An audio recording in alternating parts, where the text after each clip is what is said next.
Assalamualaikum warahmatullahi wabarakatuh. Di sini saya akan membuat tugas video sejarah, yaitu menceritakan tentang perjuangan mempertahankan kemerdekaan, agresi militer Belanda I dan perjanjian Renville.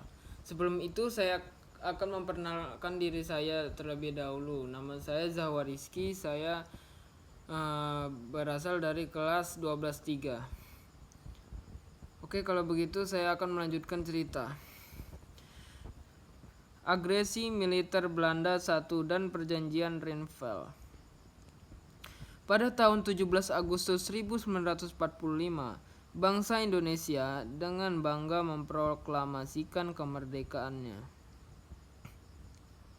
Setelah lebih dari 3 abad berada di bawah penjajahan, namun kemerdekaan ini tidak serta-merta diterima oleh Belanda yang masih ingin mempertahankan cengkramannya di Nusantara. Pada tahun-tahun awal kemerdekaan, Indonesia menghadapi berbagai tantangan, termasuk juga ancaman dari pihak eksternal dan persoalan internal. Salah satu peristiwa penting yang menjadi bagian dari perjuangan mempertahankan kemerdekaan adalah agresi militer Belanda I dan perjanjian Renville. Latar belakang konflik. Setelah kekalahan Jepang dalam Perang Dunia II, Belanda berusaha kembali menguasai Indonesia dengan bantuan pasukan sekutu. Namun mereka menghadapi perlawanan sengit dari rakyat Indonesia yang sudah mencium aroma kemerdekaan. Di tengah situasi ini, kedua pihak mencoba mencari solusi melalui diplomasi. Pada tahun 1946, perjanjian Linggarjati ditandatangani oleh Indonesia dan Belanda. Dalam perjanjian tersebut, Belanda mengakui secara de facto wilayah Republik Indonesia yang meliputi Jawa, Sumatera, dan Madura. Namun, perjanjian Linggarjati tidak berjalan sesuai harapan. Belanda merasa dirugikan karena mereka harus mengakui keberadaan Republik Indonesia. Sementara mereka masih ingin mempertahankan koloni Hindia Belanda. Di sisi lain, Indonesia juga menghadapi persoalan karena Belanda terus melanggar perjanjian tersebut. Ketegangan meningkat sehingga akhirnya Belanda melancarkan serangan militer besar-besaran yang dikenal sebagai agresi militer Belanda I. Agresi militer Belanda I. Pada 21 Juli 1947, Belanda memulai serangan yang disebut sebagai aksi Dipolisionil. Alasan resmi yang mereka sampaikan kepada dunia internasional adalah untuk memulihkan keamanan dan ketertiban. Namun, pada kenyataannya, aksi ini adalah invasi militer untuk merebut kembali wilayah-wilayah strategis. Belanda menyerang dengan kekuatan militer yang jauh lebih modern dibandingkan Indonesia. Mereka menggunakan tank, pesawat tempur, dan senjata berat. Sasaran utama mereka adalah daerah-daerah yang kaya akan sumber daya alam, seperti perkebunan di Sumatera dan wilayah strategis di Jawa Barat. Di Sumatera Timur, Belanda menyerang ladang-ladang minyak dan perkebunan karet yang menjadi tulang punggung perekonomian di Indonesia.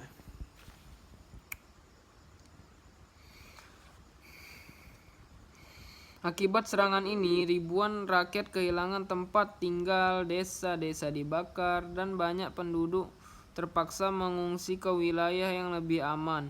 Korban jiwa pun tidak terhitung, baik dari pihak militer maupun sipil. Mereka menghadapi tekanan besar. Tentara Nasional Indonesia (TNI) dan Laskar Rakyat tidak tinggal diam.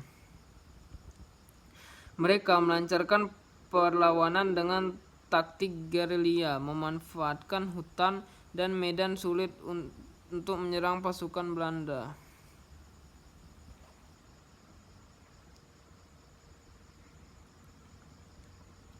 Namun, keunggulan teknologi militer Belanda membuat posisi Indonesia menjadi semakin sulit.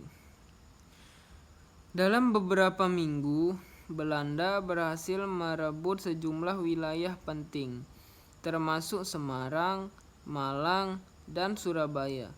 Meski demikian, semangat juang rakyat Indonesia tidak surut.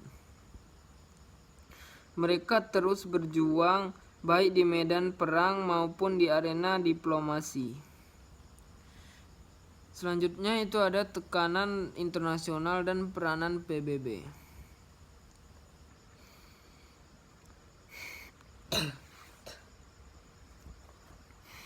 Agresi militer Belanda tidak hanya mendapat perhatian di Indonesia, tetapi juga di tingkat internasional.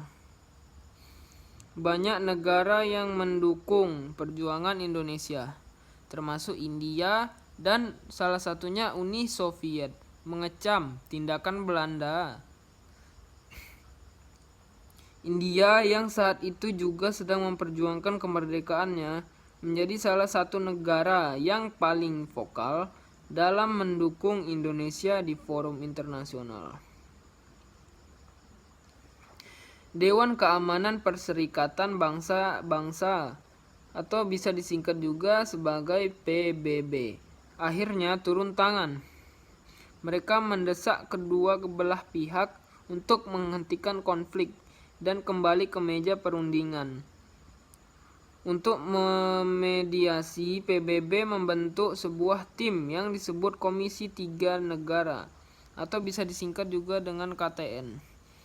Komisi ini terdiri dari 3 negara, yaitu Amerika Serikat yang dipilih oleh Belanda, Australia yang dipilih oleh Indonesia, Belgia yang dipilih secara netral oleh kedua belah pihak. KTN bertugas mengawasi gencatan senjata dan menjadi mediator dalam perundingan. Perjanjian Renville.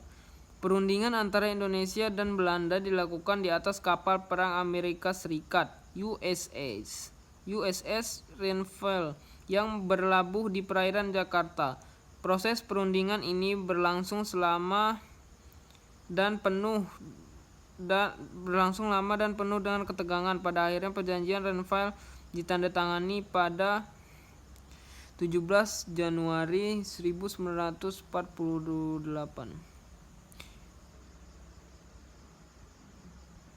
Isi utama perjanjian Renville adalah sebagai berikut. 1. Pengakuan garis demarkasi Van Mook. Wilayah yang dikuasai Belanda selama agresi militer diakui sebagai wilayah Belanda. Ini membuat wilayah Republik Indonesia semakin menyusut. Hanya mencakup sebagian kecil Jawa dan Sumatera. 2. Penarikan pasukan TNI. Pasukan TNI yang berada di daerah-daerah yang dikuasai Belanda harus ditarik mundur ke wilayah Republik.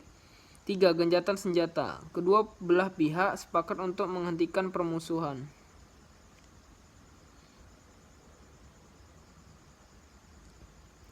Dampak dari perjanjian Renville. Meski berhasil menghentikan konflik sementara, perjanjian Renville membawa dampak yang tidak ringan bagi Indonesia.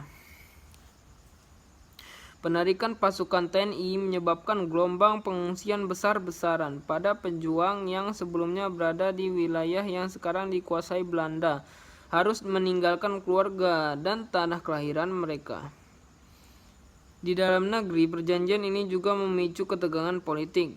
Banyak pihak yang merasa kecewa dan marah terhadap pemerintah karena dianggap terlalu banyak mengalah kepada Belanda. Hal ini memicu pemberontakan di beberapa daerah, termasuk pemberontakan PKI Madiun pada tahun 1948. Penutup.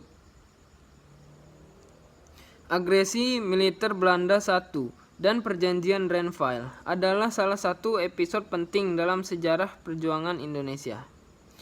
Peristiwa ini menunjukkan betapa beratnya jalan yang harus ditempuh bangsa ini untuk mempertahankan kemerdekaannya.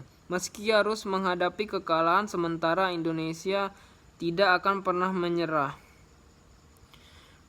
Sekian Sekian terima kasih dari saya.